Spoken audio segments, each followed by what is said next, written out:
This year, LA in a minute, and I have literally been itching all summer to cover this topic. These new invasive mosquitoes in Los Angeles. What are they? Where did they come from? Why are they so undetectable? And why do they only bite below the knee? Let's get into it. So the species of mosquito is new to LA, and it's called Aedes. They're smaller, they're faster, they're smarter, they're more tenacious, and they bite mostly below the knee. They can also pierce through clothing, and they can breed in sources of water as small as a bottle cap.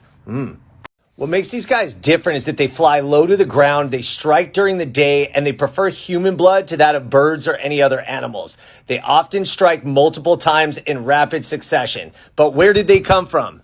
So the National Institute of Health says that these Aedes mosquitoes first hitched a ride to Los Angeles County on shipments of lucky bamboo from China in 2001. However, it wasn't until the species was discovered in El Monte in 2011 that the complaints started to rise and the itchiness started to persist all over Los Angeles. Now, these Aedes mosquitoes can't fly far, but they're tenacious. That word keeps popping up, and very smart. A female mosquito can lay her eggs in your car, and then all of a sudden those eggs hatch, and now they're in a different part of the city. Invasive indeed. Now, these are the mosquitoes we grew up with in LA. They're called Culex mosquitoes. They're slow, they're dumber, and they'd rather bite birds than humans. So typically your mosquito bites would be on your upper body. And again, these little suckers, the Aedes, they're tiny, they're smart, they're fast, and they prefer human blood rather than animal blood. They will follow you inside your car or inside your house to get a meal, and their coloring makes them harder to spot. What's more, they love to bite below the knee where it's harder to swat them. Now, even though the Aedes mosquitoes have not been linked to West Nile or Zika or any of the other deadly diseases mosquitoes are known to carry, the California Department of Public Health has launched an aggressive campaign to try to eradicate or at least contain this invasive species. Now, the department advises you call your local vector control agency if you see these little pests, but there are 3 steps you could take to minimize the risk of the Aedes mosquito causing you that nuisance. Number 1, use insect repellent. Number 2, stay inside during dawn or dusk. Number 3, avoid even small pools of water and try to reduce standing water around where you work or live. Now, these things are invasive. They're a funny story, and luckily they're not causing major damage, but now you know where they're come from. All right, LA, it's been a minute. What is up? This is your LA in a minute, and as Los Angeles was coming into its own in the mid-20th century, it was still a city divided by topography, neighborhood, race, and class. But it was Art Laboe that united the youth of Los Angeles and became the broadcasting legend that he still is today at 97 years old. So here are 10 facts you need to know about Art Laboe. Let's get into it. Fact number 1, Art Laboe made his debut in 1943 during World War II for KSAN in San Francisco. At the time, he was in the Navy and stationed in Treasure Island.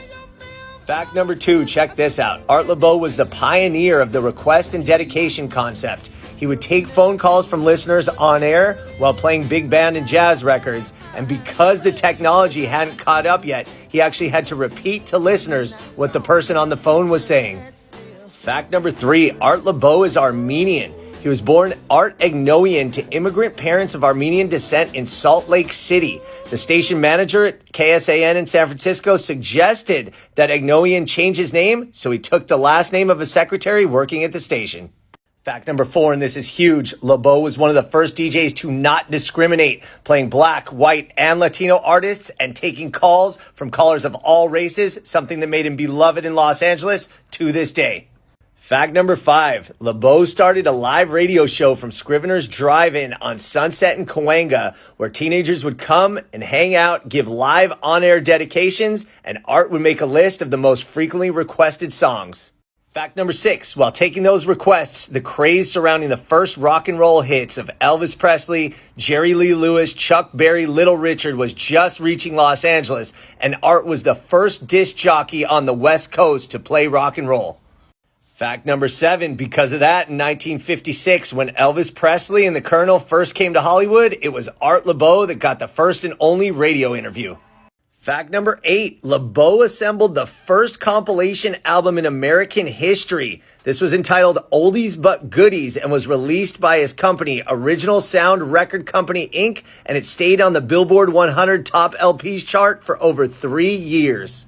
Fact number 9, Laboe moved his live shows to El Monte Legion Stadium because regulations in the city of Los Angeles did not allow public gatherings for patrons under 18. Perhaps most importantly, it drew a more diverse slate of teenagers from all over Los Angeles, and the atmosphere inside the stadium was tolerant of interracial mingling and dating, which was still frowned upon in LA at the time. Fact number 10, now in his 79th consecutive year on air, Art Laboe holds the Guinness World Record for longest career as a DJ, and he is still going strong every Sunday night on K-Day 93.5 with the Art Laboe Connection. What an icon. All right, LA, it's been a minute.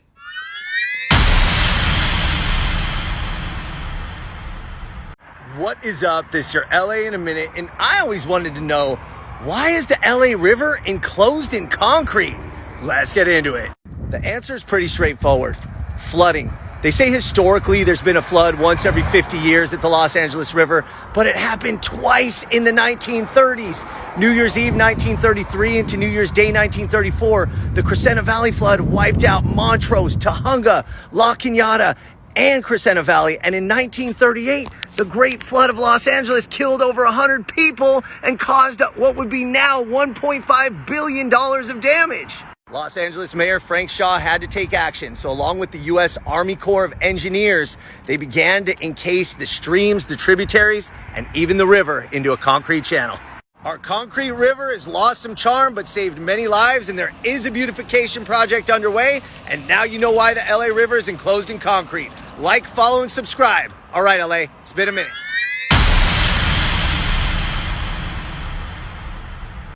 What is up? This is your LA in a minute, and today I want to tell you about 5 cool and unique facts that you need to know about In-N-Out. Let's get into it. Fact number 1, founder Harry Snyder saw the burgeoning car culture in Los Angeles and knew people would want to eat in their cars, so worked in his garage to come up with the first two-way speaker that ended up being the first drive-thru. Fact number 2, that famous sign with the yellow arrow doesn't just represent In-N-Out. Again, with car culture in mind, he put them high atop his In-N-Out restaurant so they could be seen from the freeway. A common idea now, but at the time, the first of its kind. Fact number 3, the crossed palm trees come from inspiration from Harry Snyder's favorite movie. It's a mad, mad, mad, mad world where the characters have to race to find a buried treasure, which ends up being beneath crossed palm trees. In-N-Out was Harry Snyder's treasure. So there you go. Fact number 4, the famous secret menu started with the animal style burger, which was named after a group of rowdy skater kids that used to hang out in front of the Baldwin Park location in the late 50s and early 60s. They used to order burgers with extra spread, pickles, grilled onions, and a mustard fried patty, and it was named after them, animal style. Fact number 5, so you know about the secret menu in animal style, but do you know you can get protein style, a grilled cheese, a Flying Dutchman, no salt or extra salt on the fries, lemon fries, or even a root beer float? That's right. Bonus fact, when it's raining, kids under 12 can get a free Ghirardelli hot chocolate. Alas, it's not raining today. It is a beautiful Southern California day, and that's just the way Harry Snyder envisioned it when he created the drive-thru. All right, LA, it's been a minute.